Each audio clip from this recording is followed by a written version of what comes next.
It's fast, it's fun, and it's $289. Hey there, I'm John. This is Two Brothers RC, and this is a proper look at the F-16 70mm version 3 from Freewing. This might just be the best jet you're going to get for the price. Out of the box, it isn't anything particularly special. It's an F-16 with loud-ass wheels that squeak more than a mouse caught by a snake. And the nose strut is kind of flimsy, but look, nothing this inexpensive generally comes out of the box issue-free, so we're going to take a look at this jet objectively using the new review scoring system for 70mm class jets.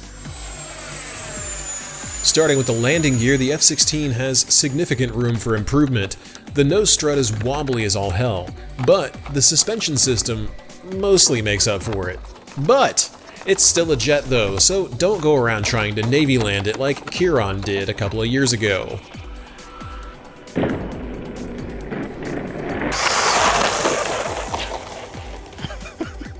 But I gotta give it to the Freewing jet, it does seem to handle Navy landings a little bit better than the E-flite version does.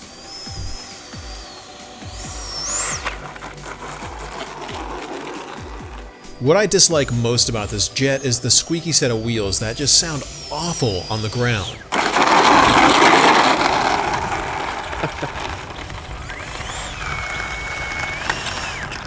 The only fix for this is to point a heat gun at the wheel axle for about 30 seconds and then tap the axle out with a hammer and something thin and blunt.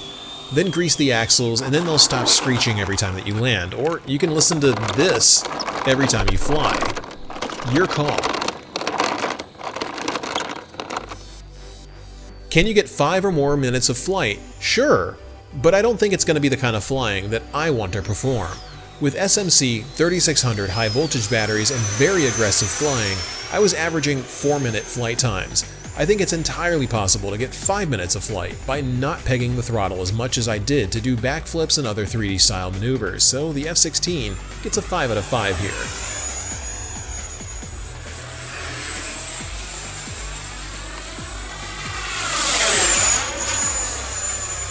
Which leads me right into the agility section. I have no doubts in my mind when I say this is the most agile jet that I've flown. Holy sh**! Did you see the way it floated down? Yes. That was awesome. It's also really resistant to accelerated stalls. You can throw this jet around almost without a care. Holy crap. I gotta get better at timing that throttle. That thing has so much tail authority that it backflips almost in the air. Obviously, this is not a stock jet.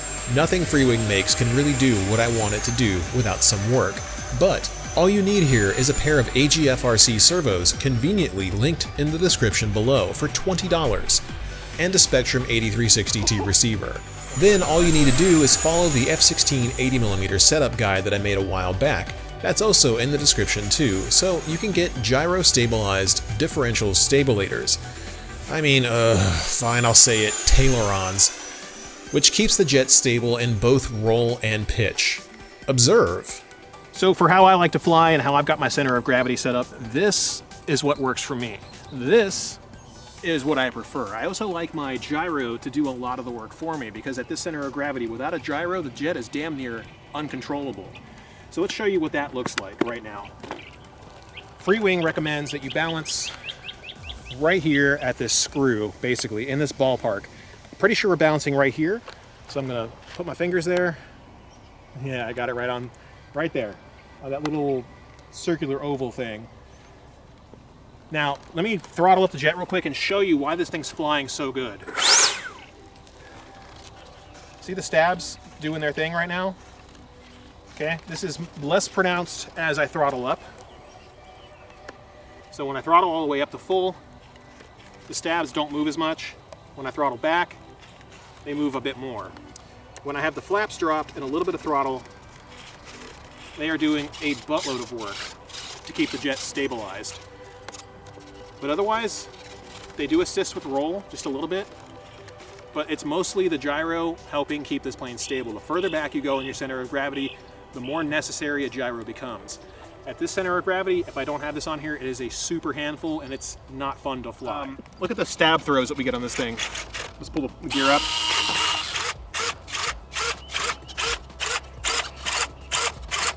Very stabby. And that's with the AGFRC B11 DLS servos, which I highly recommend. It's 20 bucks for the set. These things are what I put in most of my airframes that use 9G class servos. I mean, look at it's instant. That's why it's able to backflip, plus the throw. And these are the stock servo arms they come with, by the way. So we're getting a ridiculous amount of throw on this. I could probably go even more if I was to put the ball link on the innermost spot, but I have a feeling that might cause that to happen.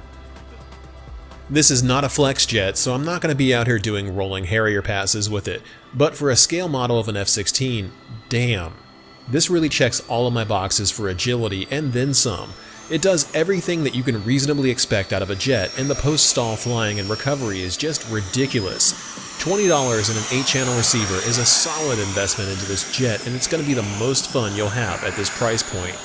I guarantee it. The maneuverability of this jet is basically unparalleled. I don't think I've flown a more agile jet than this one.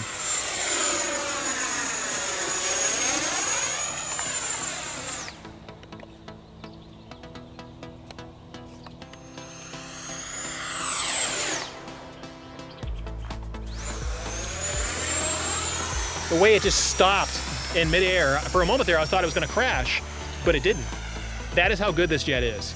That is how insane it is. How good, I can't talk how crazy I am feeling right now. How did you get that? Was that good? Coming in with the final review section, fit and finish, the F-16 scores a 5 out of 5 with great foam hinges, decals instead of stickers, decals that adhere to the paint instead of peeling off, paint that isn't crappy, and solid quality foam. Pretty much everything that you would expect from a Freewing jet, even one of their more inexpensive jets like this one.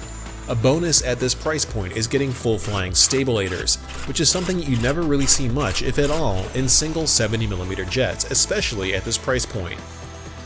This jet is just outstanding, and it's earned an 18 out of 20 overall. If Freewing fixed the squeaky wheels and gave it some tires with rubber treads so they don't sound like crap and could compress a little bit instead of sending all the shock up to the fuselage, it would earn a solid 20 out of 20. You can fix these issues yourself, but again, you shouldn't have to. That being said, this is a phenomenal jet for the price. I love mine so much that I put in another major upgrade to it by dropping an FMS 1900 kV end-runner into it. The stock Freewing fan that I put into my ARF was unbalanced to begin with, and I was sick of the noise, so I figured I would carve out some foam and see what it could do. It's got noticeably more thrust now, and it's easier to power into and out of post-stall maneuvers. Speaking of post-stall maneuvers, the way this thing just hangs in the sky after flipping is unreal to me. The AGF servo upgrade turns this jet from mild to completely wild, and using AS3X as a simulated flight computer with a tail-heavy center of gravity gives it a ton of artificial stability. As I mentioned on camera earlier, the 8360 in my jet has been a bit weird for a while, and sometimes it doesn't turn the gyro on in flight. Notice how much more difficult it is to land with the gyro disabled in wind. I don't see the tail surfaces correcting at all.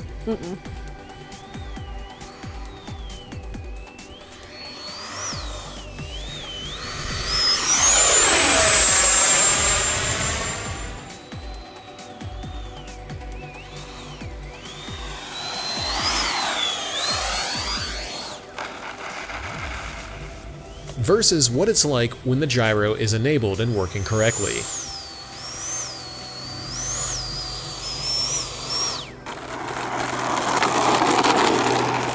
And the huge stab throws can make all the difference when you start to stall out and need to recover quickly, like this. Woo!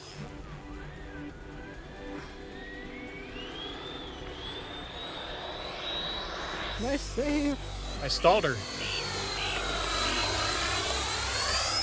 I know some of you guys are hardcore anti-gyro fanatics, but I would like to see one of you guys who doesn't like gyros fly at the center of gravity that I use without a gyro and see how long it stays in the air.